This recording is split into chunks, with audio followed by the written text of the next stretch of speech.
Hi, my name is Ariel Pontes and this is a Ghostless Machine podcast where I read my blog posts out loud. This is the third of a series of articles defending a compatibilist interpretation of utilitarianism, which can be reconciled with all major moral theories. In the previous article, I explained how utilitarianism is compatible with virtue ethics. In this one, I explain why intentions are important even for utilitarians. The moral relevance of intentions. Why intentions are important even for utilitarians. Utilitarianism is the moral philosophy that promotes the greatest happiness for the greatest number. It is a consequentialist moral theory, and for this reason many make the mistake of assuming that it only cares about consequences while ignoring intentions. In fact, however, the name consequentialism doesn't imply a contrast with intentions, but with deontology, the moral theory that focuses on respecting good rules rather than maximizing good consequences. Bentham himself, in an introduction to the principles of morals and legislation, dedicates an entire chapter to intentionality. Quote, "A man's intention then on any occasion may be styled good or bad, with reference either to the consequences of the act or with reference to his motives. If it be deemed good or bad in any sense, it must be either because it is deemed to be productive of good or of bad consequences, or because it is deemed to originate from a good or from a bad motive." End quote. Jeremy Bentham, 1781, An Introduction to the Principles of Morals and Legislation. Bentham was a jurist and would have never suggested something as absurd as punishing accidental manslaughter and premeditated murder with equal severity. A premeditated murderer is a dangerous person who is prone to harming others. A person who killed another by accident just happened to be in the wrong place at the wrong time, and there is no point in punishing them as long as they are not guilty of recklessness or gross negligence. Punishing them wouldn't bring anything good. It wouldn't protect other potential victims because they may still be the victims of bad luck.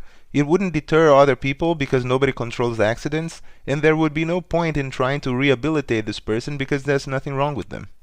In law, there is an important distinction between intention and motive. Let's say a man catches his best friend sleeping with his wife, gets mad with rage, and attacks the man, who ends up dying in the hospital later due to complications. The motive, or the motivating force behind his actions, is clear. Namely, he felt insulted and betrayed, and this motivated him to attack. But what was his intention? Was it to kill, or was he simply reckless and exaggerated in his attack and ended up killing by accident? Quote, "The morality of the action depends entirely upon the intention, that is, upon what the agent wills to do, but the motive, that is, the feeling which makes him will so to do, when it makes no difference in the act, makes none in the morality, though it makes a great difference in our moral estimation of the agent, especially if it indicates a good or a bad habitual disposition, a bent of character from which useful, or from which hurtful, actions are likely to arise." End quote. John Stuart Mill, 1861, Utilitarianism. Isn't the road to hell paved with good intentions?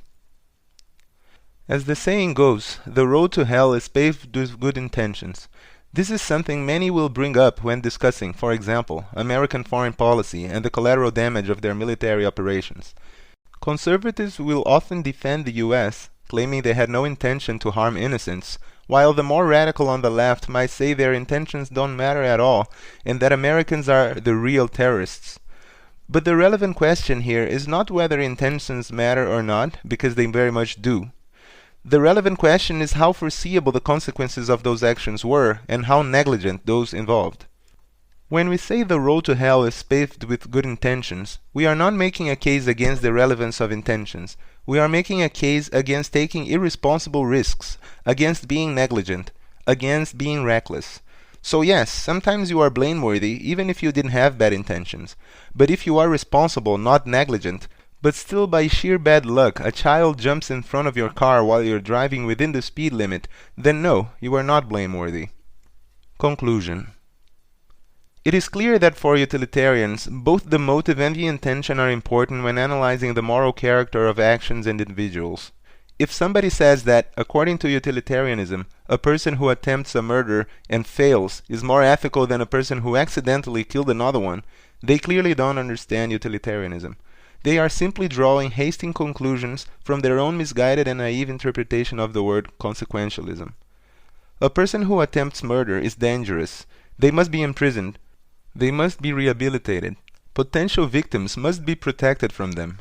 We must study them and understand how we as a society failed to prevent them from becoming a dangerous criminal. A world in which we fail to take intentions into consideration is a world in which we fail to prevent and minimize suffering. There is nothing utilitarian about such a world.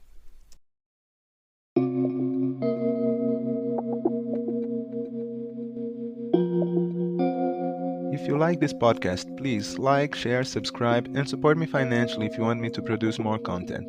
You can find all relevant links on ghostlessmachine.com.